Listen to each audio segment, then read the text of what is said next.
அதர்மங்கள் எத்தனையோ அழித்திருப்பான் தலைவன், மர்மங்கள் எத்தனையோ அறிந்திருப்பான் தலைவன். வீரர்கள் ஒன்று சேரத்தானே நாங்கள் விடுதலை வாழ்வில் வாழத்தானே.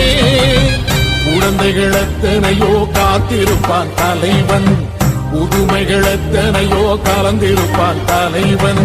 தாய்மை கொண்ட மனம் தானே வீர தலைவன் எங்கள் வரம் தானே. அவன் வீரியம் பாடும் எம் விடுதலை பிறப்பு, அவன் காவியம் சூடும் எம் தலைமுறை சிறப்பு. அவன் யுத்தம் கூறப்படும் தேசம் ஓடி பெறும் காலம், அவன் அர்த்தம் அறிந்திடும் நெஞ்சம் உயர்ந்திடும்.